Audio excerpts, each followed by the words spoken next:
चलो बच्चों, स्क्रीन दिख रहा है सबको? Yes, sir. Yes, sir. New chapter is sale of goods on approval और रिटर्न बेसिस।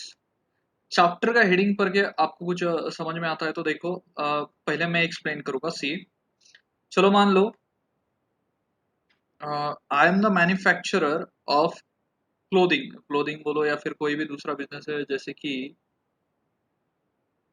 चलो क्लोथिंग का ही बिजनेस रखता हूँ। ठीक है, मैं नया क्लोथिंग का मैन्युफैक्चरर हूँ और मेरे चलो आई एम प्रिपेयरिंग सूट्स। मैं सूट्स बना रहा हूँ और मेरे सूट्स का मेजर मेरा होलसेल मैन्युफैक्चरिंग है। ओके, फिर लातूर सिटी में आया मैंने दो सिटीज में मेरे दो होलसेलर को ग्रैब किया। मैं मैन्युफैक्चरर सूट्स का दो शॉप से, XYZ नाम का और ABC नाम का, और वहां पे मैंने अप्रोच किया। और अप्रोच करने के बाद मैंने मेरे 100 सूट्स XYZ को दिए और 100 सूट्स ABC को दिए। क्वेश्चन अभी तक क्लियर है आपको कंसेप्ट? Yes, sir. अभी तक जो बोला सबको Yes, समझा? sir.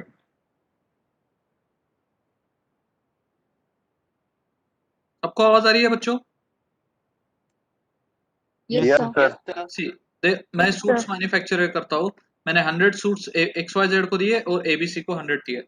Since I am the new in this field, मैं नया हूँ या फिर इस्टेब्लिश भी रहूंगा, तो मुझे बोलो XYZ या फिर ABC मेरे 100 सूट्स डायरेक्टली लेके रखेंगे क्या? गारंटी है क्या बच्चों ये 100 सूट्स वो सेल कर पाएंगे क्या? कि मेरा प्रोडक्ट का कितना लोगों को पसंद आएगा? You can not guarantee it, correct? Yes, sir. Yes. तो इन केस में क्या होता है बच्चों? In this case sale on approval और रिटर्न बेसिस चालू हो जाता है। जैसे कि सी, मैंने 100 सूट्स इनको से बेच दिए, किसको? XYZ को और ABC को। बट मैं बेचते टाइम उनको एक ऑप्शन देता हूँ, अगर विद इन 1 मंथ, देखो 1 मंथ का मैं उनको पीरियड दूंगा सेल और रिटर्न बेसिस पे। I will give them 1 month period. What I will say, I am giving you 100 pieces. 100 pieces आपको 1 मंथ में डिसाइड करना है, आइदर आप आपके पास रखोगे या रिटर्न करोगे। मीन्स 100 पीसेस देते टाइम में मैं क्या बोलूंगा कि आपको अगर रिटर्न करना है तो आपको रिटर्न करने का पीरियड कितना है? 1 मंथ का। अगर आप 1 मंथ के आफ्टर ये आपके पास रख दोगे तो आपको ये बेचने पड़ेंगे, मैं वापस नहीं लेने वाला हूँ। Clear? Yes, sir.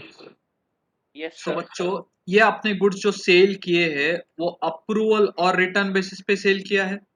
Either 1 month का पीरियड होने तक आप उसको सेल कंसिडर कर सकते हो क्या?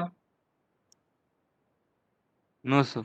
No, No, sir. Because up to 1 month he can return you. But as soon as, चलो मान लो 1 अप्रैल पे आपने उसको सेल किया, 1 अप्रैल 2021 पे सेल किया, सो उसका रिटर्न करने का पीरियड कब खत्म हो जाएगा? 31 अप्रैल 2000, 30 अप्रैल 2021। Yes, correct sir. और not? Yes, sir. Yes, sir. हाँ।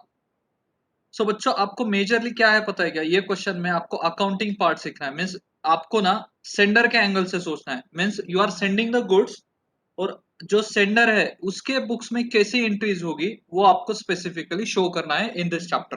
Clear? Yes, sir. Yes. Yes, sir. Anyone is having any doubt? बोलो बच्चों, किसी को कोई डाउट है? No, sir. No, concept sir. समझा ना? कंसेप्ट समझा? Yes, sir. Yes, sir. Okay, right. See, तो बच्चों यहाँ पे एक जर्नल एंट्रीज आपको सीख के लेनी है। सी, अगर चलो मान लो you are XYZ, correct, and you are sending the goods to ABC। आप XYZ हो, ABC को गुड्स सेंड कर रहे हो ऑन सेल और रिटर्न बेसिस। क्लियर? समझ में आ रहा है बच्चों आपको? Yes, sir. Yes, sir. तो सी देखो बच्चों, first entry, when the goods are sent on sale और रिटर्न बेसिस, ऑन सेल और रिटर्न बेसिस, जब भी आप गुड्स सेल और रिटर्न बेसिस पे भेजोगे तब उसका एंट्री क्या होगा? तो उसका एंट्री होगा trade receivables account debit to sales account. Trade receivables या फिर कस्टमर, दोनों में से कोई भी नाम आप यूज कर सकते हो। सो जब भी देखो बच्चों, आपको किसके एंगल से सोचना है? मैंने क्या बोला आपको? You have to think from the angle of sender. आप गुड्स सेंड कर रहे हो, वो एंगल से आप सोचोगे, करेक्ट? Yes, sir. सो आपने अगर सेल और रिटर्न बेसिस पे गुड्स सेंड किए तो आप आपके बुक में एंट्री क्या करोगे बच्चों? Trade receivable account debit to sales. Trade receivable account debit to sales या फिर कस्टमर अकाउंट टू सेल्स। आपका सेल्स इंक्रीज कर दोगे और ट्रेड रिसीवेबल मीन्स आपको पैसे आएंगे। Trade receivable means debtors, debtors का ही दूसरा नाम ट्रेड रिसीवेबल्स है बच्चों। सो डेटर्स का ही दूसरा नेम है ट्रेड रिसीवेबल्स या फिर customer. So first entry when आप गुड्स सेंड करोगे तब, समझा सबको? Yes, yes. Yes, sir. Sir. अब आपने गुड्स भेजने के पास उसके पास दो ऑप्शन है, आइदर वो रिटर्न करे या फिर एक्सेप्ट कर ले। समझा? Yes, sir. Yes, sir. अगर बच्चों वो रिटर्न कर देता है, मान लो if he returns the good, तो एंट्री क्या होगा? उल्टा entry, sales account debit to trade receivables. Sales या फिर सेल्स रिटर्न भी लिख सकते हो, आप पे डिपेंड करता है, सेल्स लिखना है या सेल्स रिटर्न, दोनों में से कोई भी लिख सकते हो। तो बच्चों जब गुड्स सेंड किए तब एंट्री किया ट्रेड रिसीवेबल टू सेल्स, और जब अगर उसने रिटर्न कर दिए, उसने एक्सेप्ट नहीं किए गुड्स, सो उल्टा entry, sales account debit to trade receivables. Clear? Yes, sir. Yes, sir. Yes, sir. Yes, sir. और थर्ड ऑप्शन है, अगर उसने गुड्स एक्सेप्ट किए तो क्या एंट्री करोगे?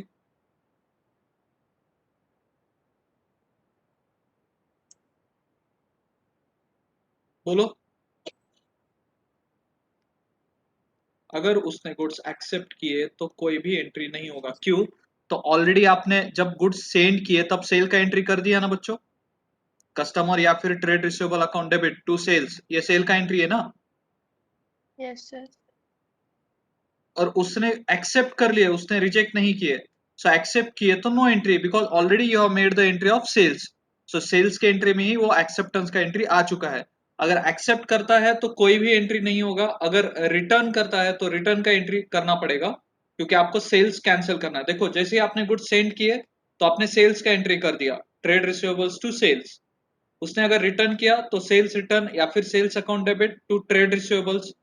और थर्ड, अगर उसने एक्सेप्ट किया तो no entry. Clear? Yes, yes. Yes, sir. Yes, sir. Yes, sir. I hope you are getting it. देखो बच्चों, सिंपल ऑप्शन है, सेंडर गुड्स सेंड करेगा, जब भी गुड्स सेंड करेगा तब पहला एंट्री क्या होगा? क्या होगा?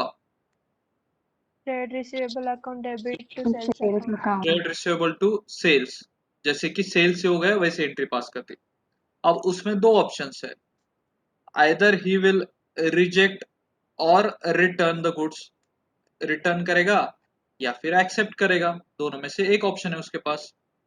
अगर उसने रिजेक्ट किया तो एंट्री क्या करोगे? सेल्स और sales return account debit to Trade receivables. Trade receivables. Trade receivables means debtors, हाँ बच्चों। और एक्सेप्ट किया तो No no entry. Entry, because sales का एंट्री ऑलरेडी ऊपर हो चुका है, तो वापस से और सेल्स का एंट्री करने की जरूरत नहीं है। So these are the simple 3 entries. Anyone is having any doubt? No, sir. पक्का? Yes, sir. Yes, sir. Yes, sir. Yes, समझा ना बच्चों? yes, sir. Yes, sir. Yes, sir. Yes, sir.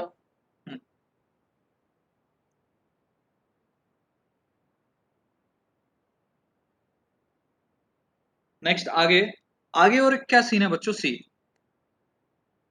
क्या होगा। चलो मान लो मैंने उसको 15th मार्च पे गुड्स सोल्ड किए। चलो मान लो मैंने 15th मार्च पे उसको 1 लाख रुपीज के गुड्स सेल किए। ओके,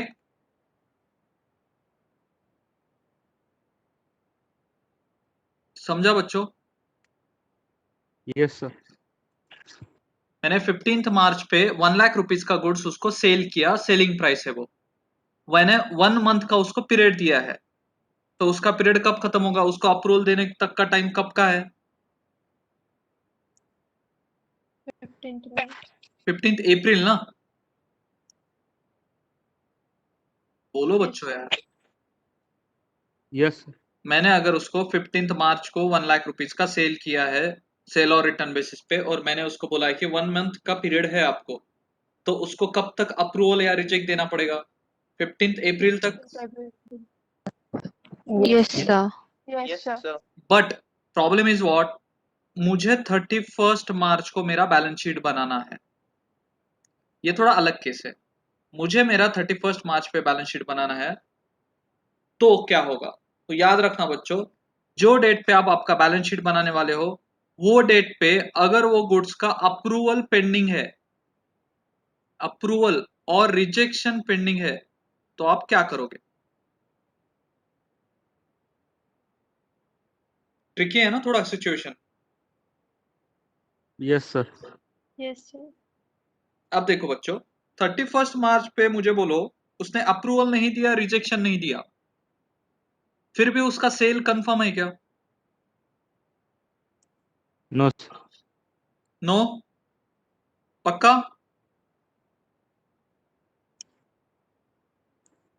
सर नहीं 31st मार्च पे पता तो आपका ना एक्सप्लेन अप्रूवल करना। आया है ना रिजेक्शन आया है, तो आपका सेल नहीं है, तो आप सेल्स रिवर्स कर दोगे। तो क्या करोगे? Entry sales account debit to trade receivables. Entry समझा? एक बार वापस एक्सप्लेन करना। सी, अब आवाज आ रही है बच्चों सबको? Yes, Yes, sir. बच्चों Yes, sir. सी, 15th मार्च पे आपने 1 लाख रुपीज के goods at a selling price, बोल रहा हूं मैं, सेलिंग प्राइस पे आपने सेंड कर दिए किसी को। अब उसको आपने 1 मंथ का पीरियड दिया है, आइदर अप्रूव कर या रिजेक्ट कर। But problem is what, 31st मार्च पे मुझे मेरा बैलेंस शीट बनाना है, पर 31st मार्च पे वो गुड्स का अप्रूवल भी नहीं आया और रिजेक्शन भी नहीं आया। बराबर है? कंडीशन समझी क्या सबको? yes, Yes, sir. sir. Yes, तो sir. वो केस में आपको क्या करना है वो पढ़ा रहा हूं मैं आपको। सो आपको सेल्स रिवर्स करना पड़ेगा। तो मैंने एंट्री क्या किया, sales account debit to trade receivables credit 1 lakh, 1 lakh. Clear? Yes, sir.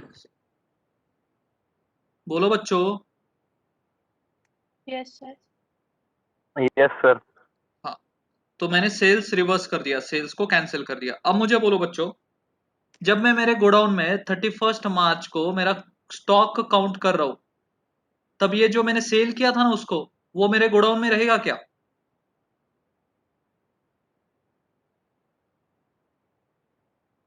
Thirty first March पे मैं मेरा क्लोजिंग स्टॉक का वैल्यूएशन करूंगा, बराबर है?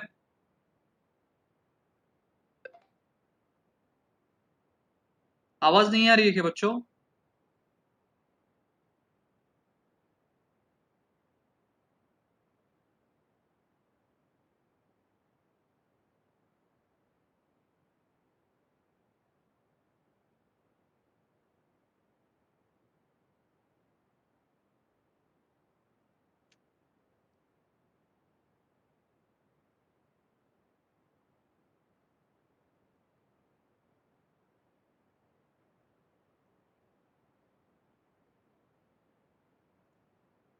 ना आवाज आ रही है बच्चों?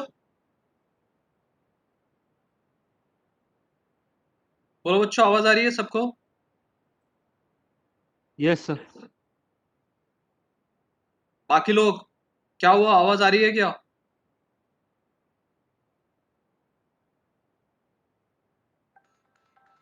Other people, are you getting my voice?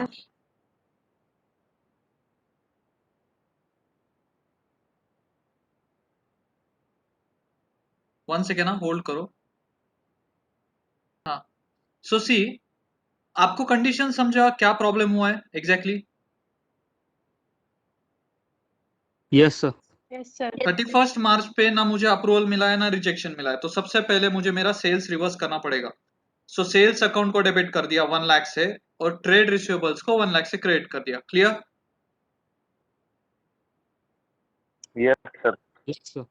अब मुझे बोलो 31 मार्च में जब मैं गोडाउन का क्लोजिंग स्टॉक का वैल्यू कैलकुलेट कर रहा हूँ, तब ये माल मेरे पास था क्या? ये माल तो मेरे कस्टमर के पास है, तो मेरा क्लोजिंग स्टॉक का वैल्यूएशन कर रहा हूँ, तब ये स्टॉक में थे क्या ये goods?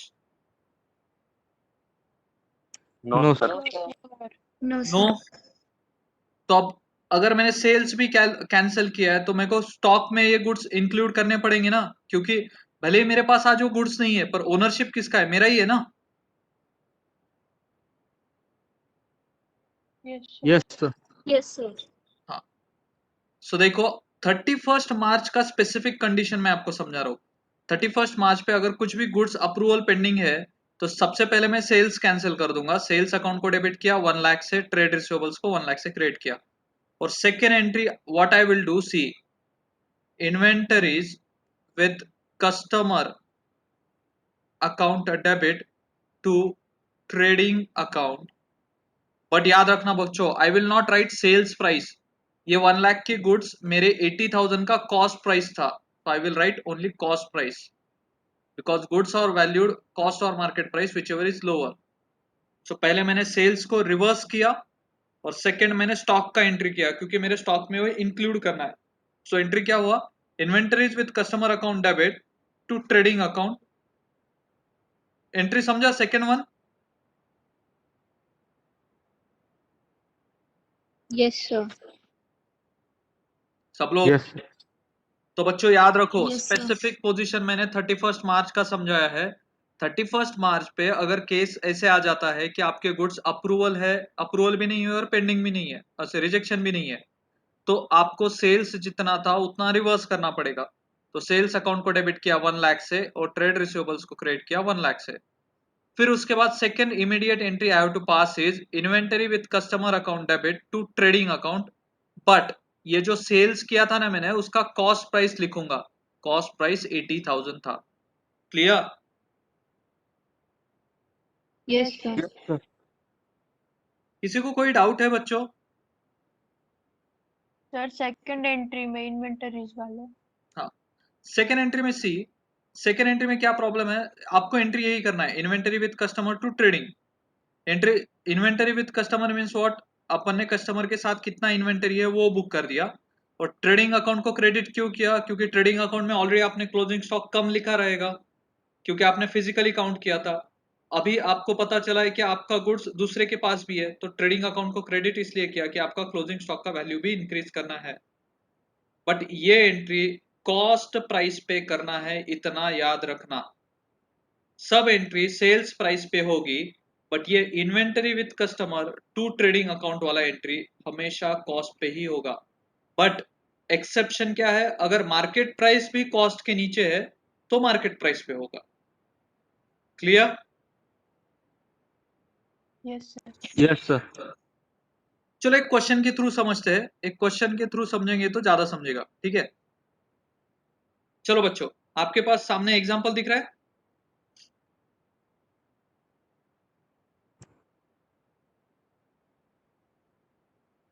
Can you see the example on the screen? Yes, sir. Yes, sir. Yes, sir. चलो बच्चों, आपको क्या दिया है? CE sent the goods to his customers on sale or return basis. The following transaction took place between 2016. CE उसके customer को cell और return basis पे गुड्स बेचता है और ये नीचे के ट्रांजेक्शन है.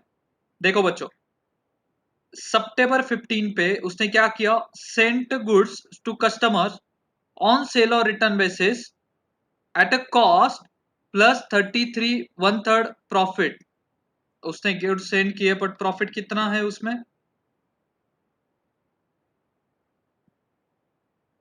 बोलो. आवाज आ रही है बच्चों? Yes, sir. उसने गुड्स सेंड किए and this is not your cost price, is is selling price only. उसमें प्रॉफिट कितना इंक्लूडेड है वो सिर्फ दिया है। तो जैसे ही आप किसी को गुड्स सेल और रिटर्न बेसिस पे सेंड करते हो तो फर्स्ट एंट्री क्या करोगे बच्चों, बोलो? Trade receivable account debit to customer. Sales. Sales So account.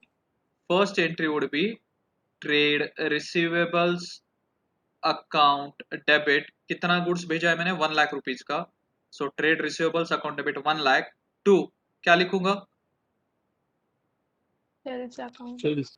Sales account 1 lakh. मैं डेट्स इग्नोर कर रहा हूँ अभी। तो फर्स्ट एंट्री क्लियर है बच्चों? जैसे ही गुड्स सेंड किए वैसे ही मैंने सेल्स का एंट्री कर दिया। Any doubts? No, No, sir. sir. No, sir. No, sir. Second transaction is what?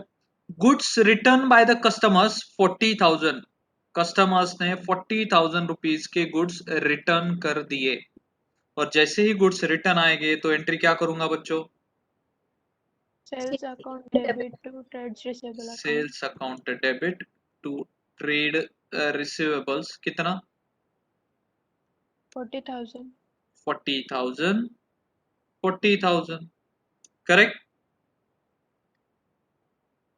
Yes, sir. ये दोनों एंट्री में किसी को कोई डाउट है? No, sir. No, sir. अब आगे इंटरेस्टिंग है। Next third one, received letters of approvals from the customer 40,000। आपको लेटर्स ऑफ अप्रूवल मिले कस्टमर से 40,000 मीन्स उन्होंने गुड्स अप्रूव कर दिए। तो बोलो बच्चों, अगर उन्होंने गुड्स अप्रूव किए तो उसका एंट्री करने की जरूरत है?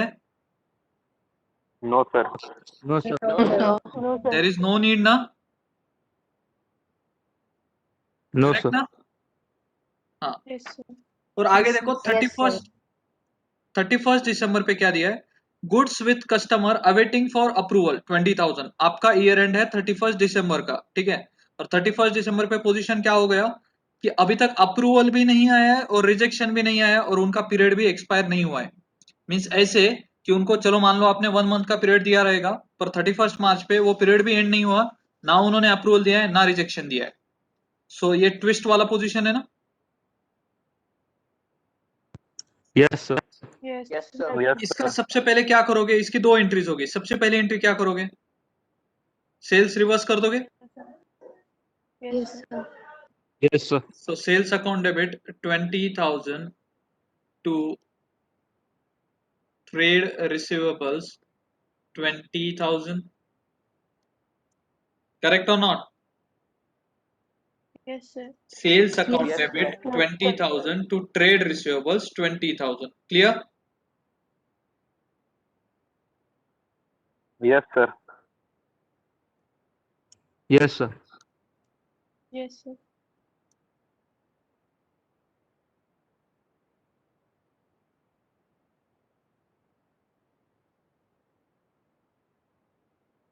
और बच्चों सेकेंड एंट्री मैंने क्या बोला था? सेकेंड एंट्री बोलो क्या आएगा?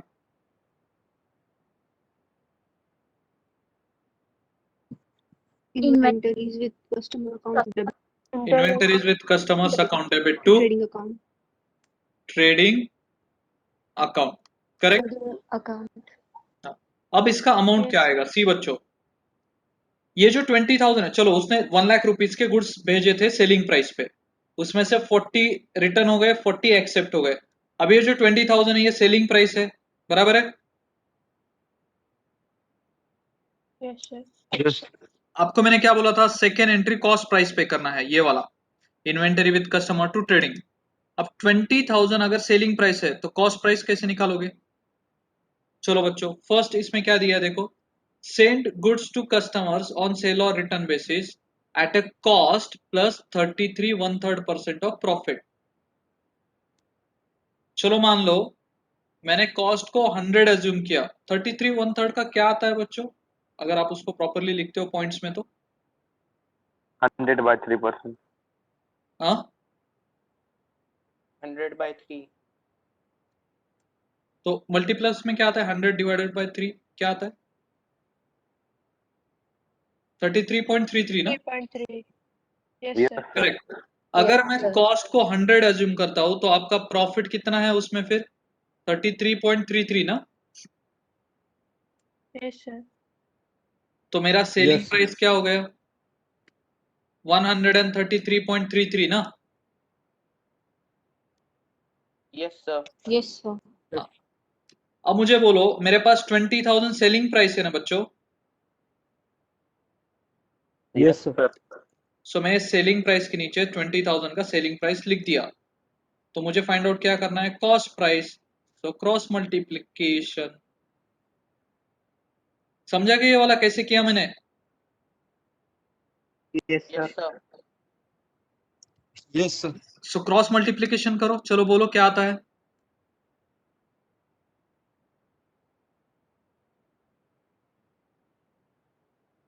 15,000. Sorry, 1,500.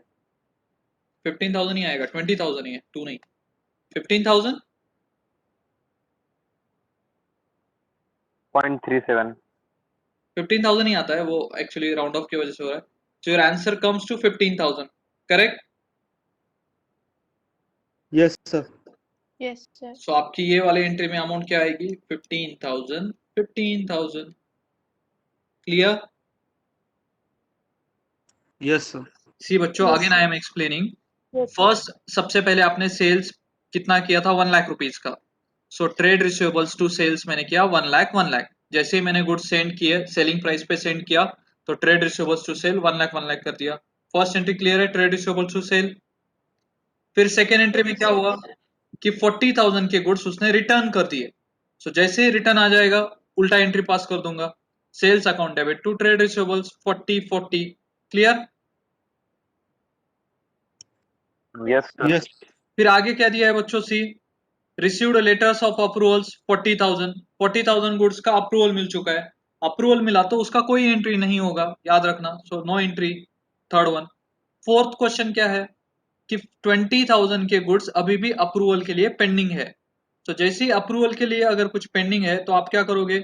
सेल्स रिवर्स कर दोगे। तो sales account to trade receivables 20,000 sales cancel कर दिया। और कैंसिल करने के बाद वो इन्वेंटरी आपको दिखानी पड़ेगी। तो सेकेंड एंट्री क्या किया? Inventories with customer account debit to trading account. But problem क्या है? 20,000 मेरा सेलिंग प्राइस पे है, उसका कॉस्ट प्राइस फाइंड आउट करना है। तो मुझे क्वेश्चन में क्या बोला है? क्वेश्चन में देखो, send goods to customers on sale और return basis at a cost plus 33 1/3 profit. Cost पे प्रॉफिट है, तो मैंने क्या किया? कॉस्ट को 100 अज्यूम किया। सो प्रॉफिट कम्स टू 33.33, 100 का 33.33%। सो सेलिंग प्राइस है 133.33। मेरे पास सेलिंग प्राइस है, सेलिंग प्राइस के नीचे लिख दिया। तो कॉस्ट फाइंड आउट करना है, तो क्रॉस मल्टीप्लिकेशन करके मेरा कॉस्ट आएगा 15,000, और वही 15,000 मैंने यहाँ पे लिख दिया। Any doubts? No, sir. Sir, बोलो। सर अगर क्वेश्चन में ऐसा नहीं दिया रहता कि क्वेश्चन में ऐसा नहीं दिया रहता कि अकाउंटिंग ईयर 31 दिसंबर को क्लोज नहीं होता है तो क्या करते? नहीं ना, फिर आपको क्या, आइदर अप्रूवल आइदर रिटर्न में जाता ना वो अमाउंट। पेंडिंग फॉर अप्रूवल का अमाउंट ही नहीं आता। देखो, पेंडिंग फॉर अप्रूवल आपको दिया है तो आपको ईयर एंड पक्का देंगे क्वेश्चन में, समझा? Yes sir.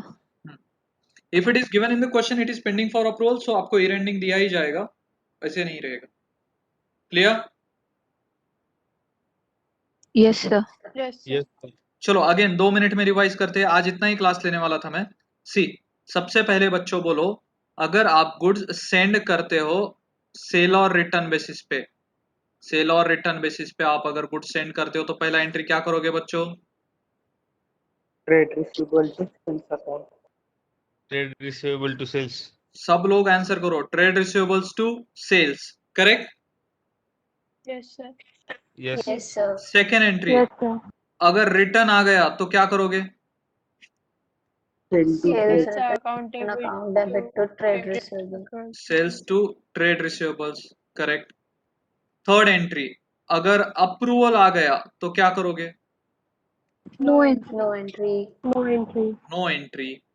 और फोर्थ, पेंडिंग फॉर अप्रूवल रहेगा तो क्या करोगे? पेंडिंग फॉर अप्रूवल है तो Sales उसका, account debit to sales credit account debit to trade receivables. Correct. First entry sales account debit to trade receivable, correct.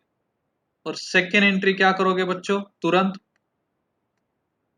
Inventories with customer account debit to trading. Inventories with customer account debit to trading account, but it is to be made at cost price. Correct? Yes, sir. Yes, sir. Yes. Yes, sir. समझा बच्चों सबको इतना? Yes, sir. Yes, sir. Yes, Yes, sir. sir. हाँ, तो आज के लिए सिर्फ इतना ही काफी है, क्योंकि मेरे को इतना ही पढ़ाना है। इसके आगे जाऊंगा तो पूरा बाउंसर जाएगा। तो डू वन थिंग, जो मैंने पढ़ाया है एक बार बुक में रिवाइज करो बच्चों, एक बार अच्छे से रिवाइज करना है, and then we will take more questions tomorrow sharp at 7। Okay, Yes, sir. चलो बाय। 10 मिनट्स में नॉर्मल क्लास में ज्वाइन करो। बाय।